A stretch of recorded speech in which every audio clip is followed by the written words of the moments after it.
place is exciting. Everything feels alive, unfamiliar in the best way. The streets, the cafes, even the way people talk, it all kind of wakes you up because you are present. You're observing the way people interact with each other, the way they speak. You see the little things because you're truly there. But then after some time, that phase settles and the awe, the thrill, the chaos, it just becomes a familiar noise and there's nothing new. It's just noise. And now you find yourself and there are no more distractions. It's just you and whatever you've been avoiding is there, and boom, you're hit with a wave of a melancholy. And that's the thing. Not a lot of people talk about it. What happens when you move to a new place, a new city, a new country, and the newness that you fell in love with goes away? And now it's just you and your thoughts, and there's no distractions, there's no disguises. Everything that you've ever avoided just shows up, staring you down like it's been waiting. And the emotions that you buried that are so deep, you forgot they even existed, they're there. But if you're a master of distracting yourself like me, it can take years for you to go through this. And that's exactly what happened to me. And it doesn't help that I can make a good excuse out of anything. So I work from home. I have my dog, I have my fiance. I'm so comfortable there, and I can make a distraction in a second. I'll organize a cupboard. I'll clean something that doesn't need to be cleaned in that moment, but I'll make an excuse of it. I'll go on Amazon and I'll try to find a new arrangement for my spices. There's so many ways for me to just get distracted.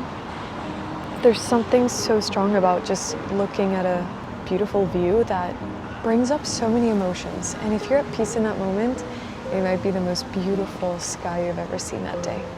And if you're not, fuck, it does something so weird. Like, I wouldn't even think it's melancholic. It's such a strong emotion that is uncomfortable, and it just twists your stomach and puts a knot in your throat, and you just look up and you're like, how did I even get here?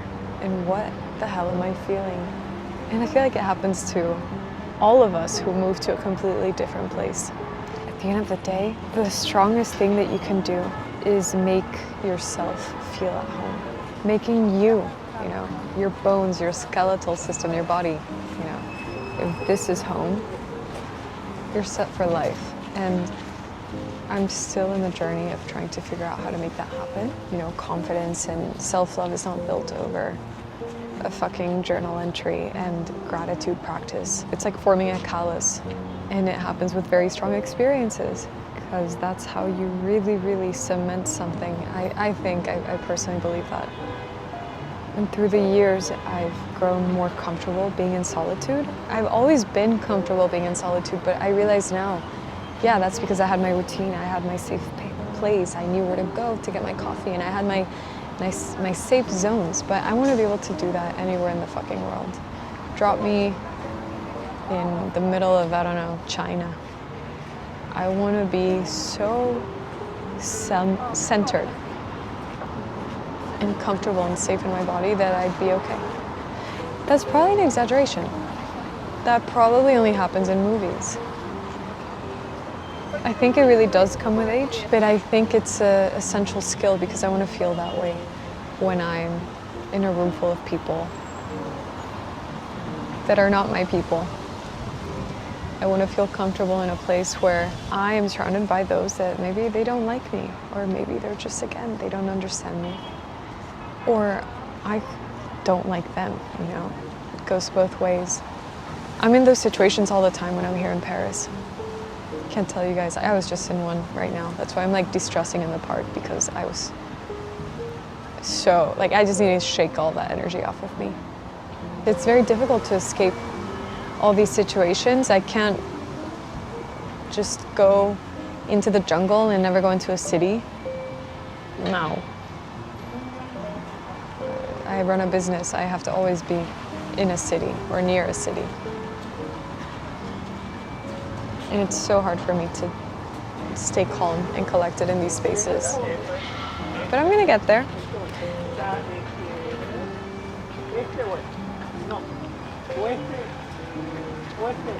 I truly want to reach that version of me that is so zen. People have to ask me if I actually have Xanax on me, or if I'm on an antidepressant again. My God, they work so well. Or if I'm like on a high dose of ashwagandha. I don't want to be numb, but I want to be so at peace that people don't fucking know. I just really want to be who I am. I don't want to be numb. I don't want to be detached.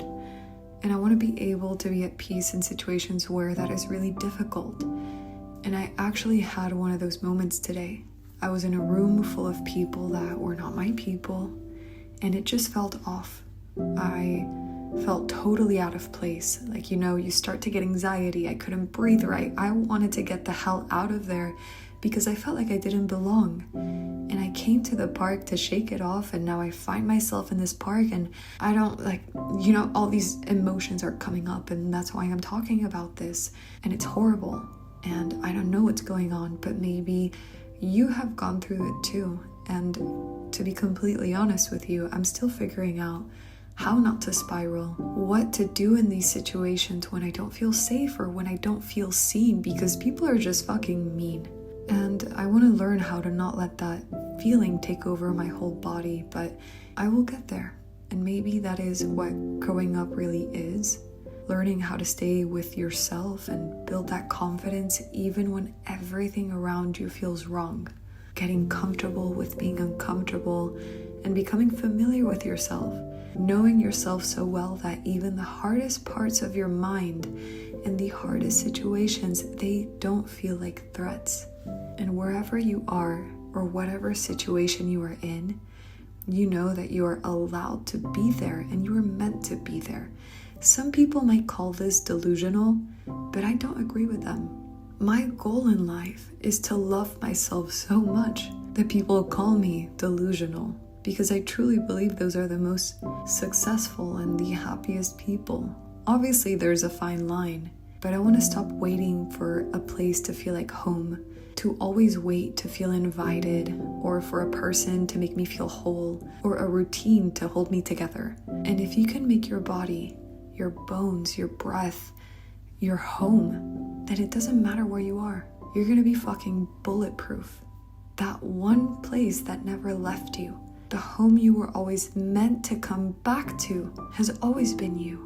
And in this world, there's only one person you can always, always, always rely on to take care of yourself, and that's you.